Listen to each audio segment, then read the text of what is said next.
141 to Mrs. Old Bull, Ridgely Manor, 4th September 1899. My dear mother, it is an awful spell of the bad turn of fortune with me last 6 months. Misfortune follows me ever, wherever I go. In England, Sturdy seems to have got disgusted with the work. He does not see any asceticism in us from India. Here no sooner I reach than Olia gets a bad attack. Shall I run up to you? I know I cannot be of much help, but I will try my best in being useful. I hope everything will soon come right with you, and Olia will be restored to perfect health even before this reaches you. Mother knows best. That is all about me. Ever yours affectionately, Vivekananda. 142.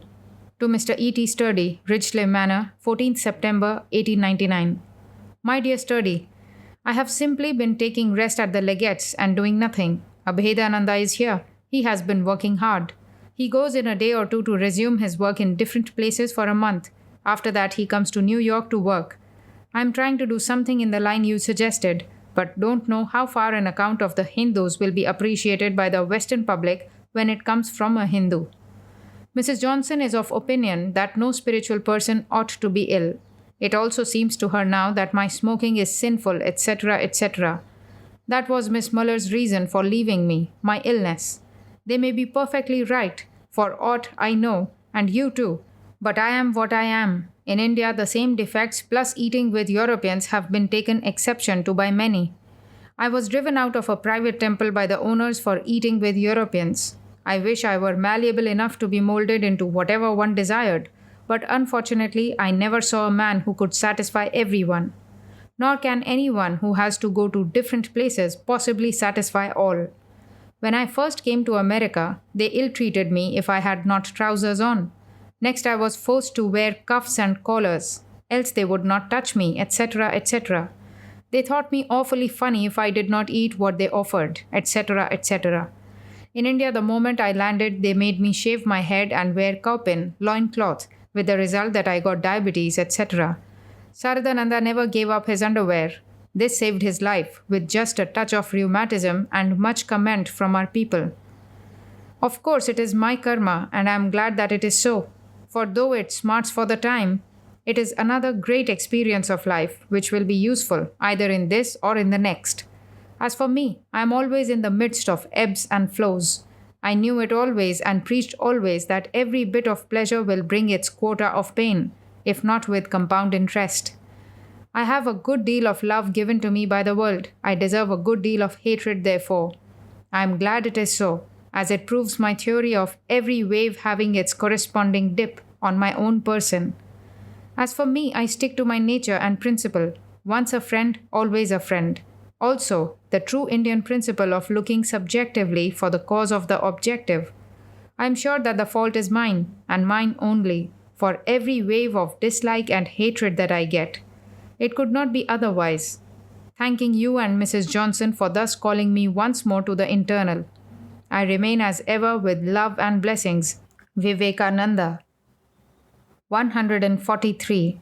To Miss Mary Hale, Ridgely Manor, September 1899. My dear Mary, yes, I have arrived. I had a letter from Isabel from Greenacre. I hope to see her soon, and Harriet. Harriet Woolley has been uniformly silent. Never mind, I will bide my time. And as soon as Mr. Woolley becomes a millionaire, demand my money. You did not write any particulars about Mother Church and Father Pope, only the news of something about me in some newspapers. I have long ceased to take any interest in papers. Only they keep me before the public and get a sale of my books anyway, as you say. Do you know what I am trying to do now? Writing a book on India and her people. A short, chatty, simple something. Again, I am going to learn French.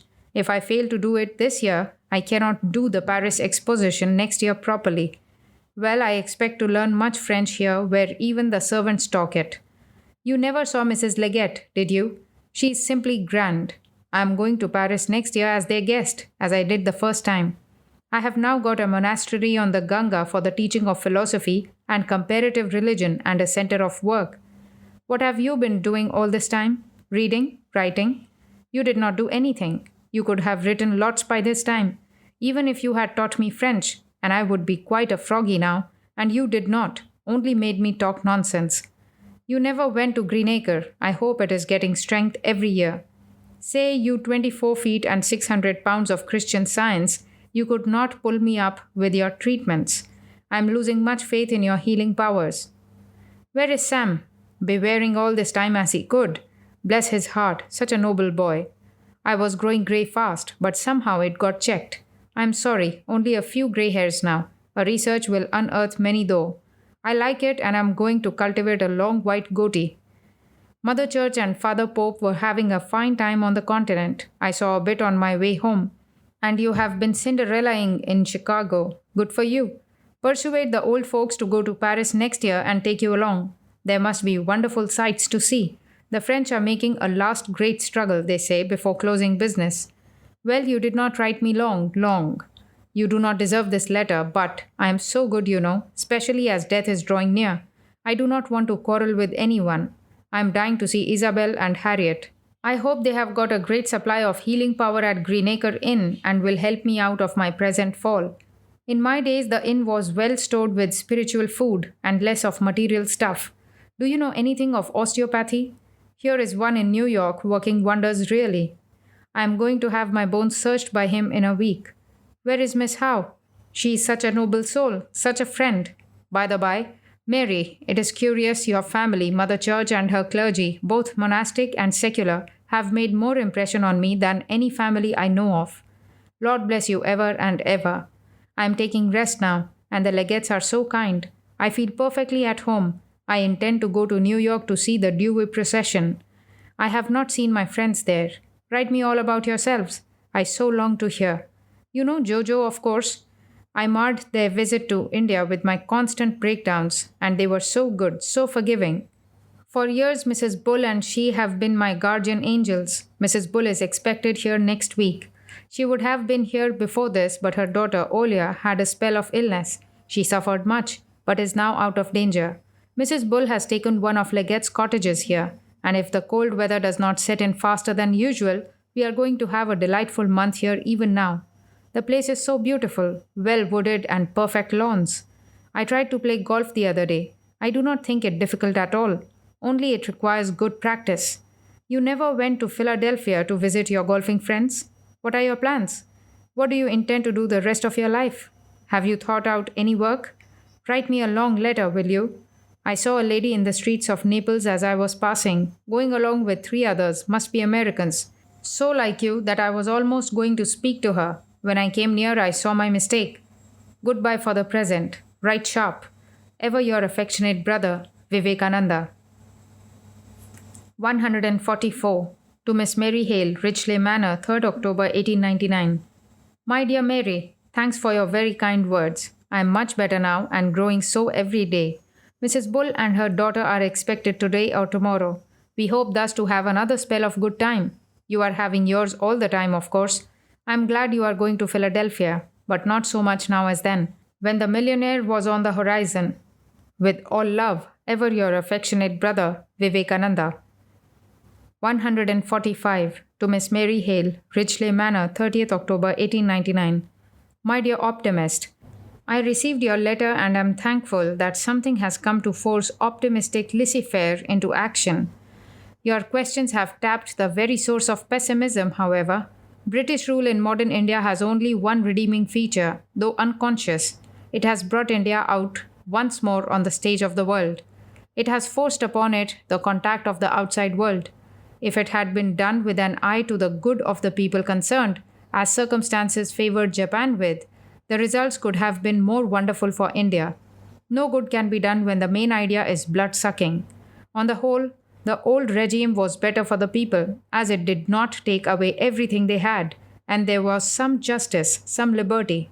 A few hundred modernized, half-educated, and denationalized men are all the show of modern English India, nothing else. The Hindus were 600 million in number according to Ferishta, the Mohammedan historian, in the 12th century, now less than 200 million. In spite of the centuries of anarchy that reigned during the struggles of the English to conquer, the terrible massacre the English perpetrated in 1857 and 1858, and the still more terrible famines that have become the inevitable consequence of British rule, there never is a famine in a native state, and that take off millions. There has been a good increase of population, but not yet what it was when the country was entirely independent, that is, before the Mohammedan rule. Indian labor and produce can support 5 times as many people as there are now in India with comfort if the whole thing is not taken off from them. This is the state of things. Even education will no more be permitted to spread. Freedom of the press stopped already. Of course, we have been disarmed long ago. The bit of self government granted to them for some years is being quickly taken off. We are watching what next. For writing a few words of innocent criticism, men are being hurried to transportation for life, others imprisoned without any trial, and nobody knows when his head will be off. There has been a reign of terror in India for some years.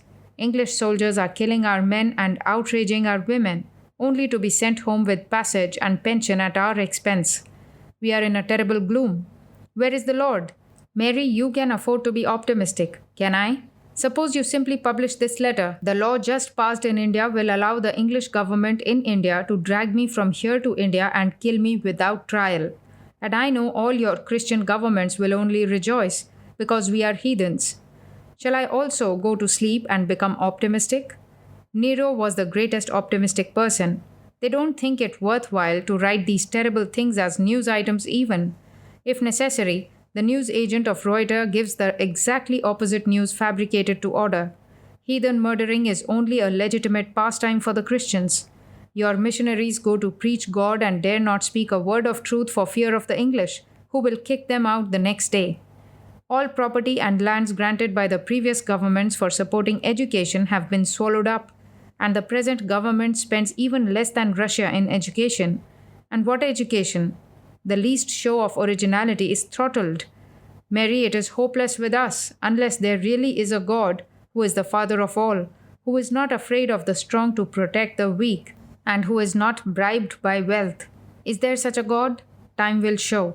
Well, I think I am coming to Chicago in a few weeks and talk of things fully. Don't quote your authority. With all love, ever your brother, Vivekananda. P.S. As for religious sects, the Brahmo Samaj, the Arya Samaj, and other sects have been useless mixtures. They were only voices of apology to our English masters to allow us to live. We have started a new India, a growth, waiting to see what comes. We believe in new ideas only when the nation wants them. And what will be true for us? The test of truth for this Brahmo Samaj is what our masters approve. With us, what the Indian reasoning and experience approves. The struggle has begun, not between the Brahmo Samaj and us, for they are gone already, but a harder, deeper, and more terrible one. V. 146. To Mr. E.T. Sturdy, care of F. Leggett, Esquire, Ridgely Manor, Ulster County, New York. My dear Sturdy, your last letter reached me after knocking about a little through insufficient address. It is quite probable that very much of your criticism is just and correct. It is also possible that someday you may find that all this springs from your dislike of certain persons, and I was the scapegoat. There need be no bitterness, however, on that account, as I don't think I ever posed for anything but what I am, nor is it ever possible for me to do so, as an hour's contact is enough to make everybody see through my smoking, bad temper, etc. Every meeting must have a separation. This is the nature of things. I carry no feeling of disappointment even. I hope you will have no bitterness. It is karma that brings us together, and karma separates. I know how shy you are, and how loath to wound others' feelings. I perfectly understand months of torture in your mind when you have been struggling to work with people who were so different from your ideal. I could not guess it before at all, else I could have saved you a good deal of unnecessary mental trouble. It is karma again. The accounts were not submitted before, as the work is not yet finished, and I thought of submitting to my donor a complete account when the whole thing was finished. The work was begun only last year, as we had to wait for funds a long time, and my method is never to ask but wait for voluntary help. I follow the same idea in all my work, as I am so conscious of my nature being positively displeasing to many, and wait till somebody wants me. I hold myself ready also to depart at a moment's notice. In the matter of departure thus, I never feel bad about it or think much of it, as, in the constant roving life I lead, I am constantly doing it. Only so sorry I trouble others without wishing it. Will you kindly send over if there is any mail for me at your address? May all blessings attend you and yours forever and ever, will be the constant prayer of Vivekananda.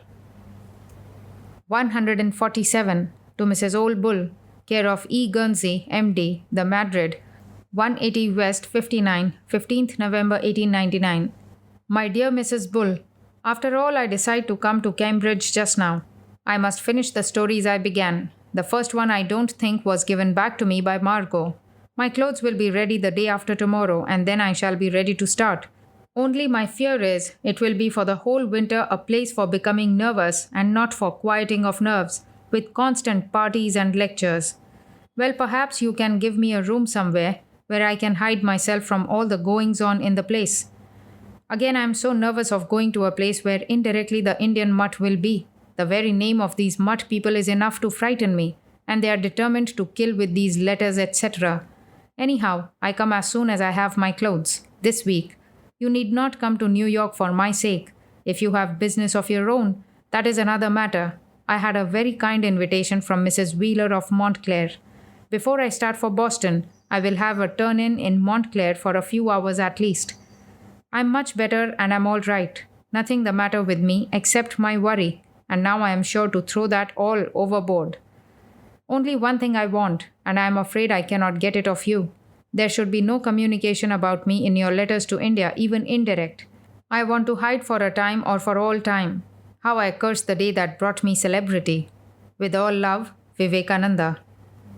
148. To Swami Brahmananda, USA, 20th November 1899. My dear Rakhal, got some news from Sharat's letter. Get experience while still there is a chance. I am not concerned whether you win or lose. I have no disease now. Again, I am going to tour from place to place. There is no reason for anxiety. Be fearless. Everything will fly away before you. Only don't be disobedient, and all success will be yours. Victory to Kali. Victory to the Mother. Victory to Kali. Wahguru ki fateh. Victory unto the Guru. Really, there is no greater sin than cowardice. Cowards are never saved, that is sure. I can stand everything else but not that. Can I have any dealings with one who will not give that up? If one gets one blow, on must return 10 with redoubled fury. Then only one is a man. The coward is an object to be pitied. I bless you all. Today, on this day, sacred to the Divine Mother, on this night, may the Mother dance in your hearts and bring infinite strength to your arms. Victory to Kali. Victory to Kali. Mother will certainly come down, and with great strength will bring all victory. World victory. Mother is coming, what dear? Whom to fear? Victory to Kali. At the tread of each one of you the earth will tremble. Victory to Kali. Again onward, forward. Wahguru. Victory to Mother. Kali, Kali, Kali. Disease, sorrow, danger, weakness, all these have departed from you all. All victory, all good fortune, all prosperity yours. Fear not, fear not. The threat of calamity is vanishing, fear not. Victory to Kali, victory to Kali. Vivekananda. P.S. I am the servant of the Mother. You are all servants of the Mother. What destruction, what fear is there for us? Don't allow egoism to enter your minds, and let love never depart from your hearts. What destruction can touch you? Fear not. Victory to Kali, victory to Kali. V. 149 to Miss Mary Hale, 1 East 39th Street, New York, 20th November 1899. My dear Mary, I start tomorrow most probably for California. On my way I would stop for a day or two in Chicago. I send a wire to you when I start. Send somebody to the station, as I never was so bad as now in finding my way in and out. Ever your brother, Vivekananda. 150 to Swami Brahmananda, 21 West 34th Street, New York, 21st November 1899. My dear Brahmananda, the accounts are all right. I have handed them over to Mrs. Bull, who has taken charge of reporting the different parts of the accounts to different donors. Never mind what I have said in previous harsh letters. They would do you good. Firstly, they will make you businesslike in the future to keep regular and clear accounts and get the brethren into it. Secondly, if these scolding don't make you brave, I shall have no more hopes of you. I want to see you die even, but you must make a fight. Die in obeying commands like a soldier, and go to nirvana, but no cowardice. It is necessary that I must disappear for some time. Let not anyone write me or seek me during that time. It is absolutely necessary for my health. I am only nervous, that is all, nothing more. All blessings follow you. Never mind my harshness. You know the heart always, whatever the lips say. All blessings on you. For the last year or so, I have not been in my senses at all. I do not know why. I had to pass through this hell, and I have. I am much better, well, in fact. Lord help you all. I am going to the Himalayas soon to retire forever. My work is done. Ever yours in the Lord, Vivekananda. P.S. Mrs. Bull sends her love. V.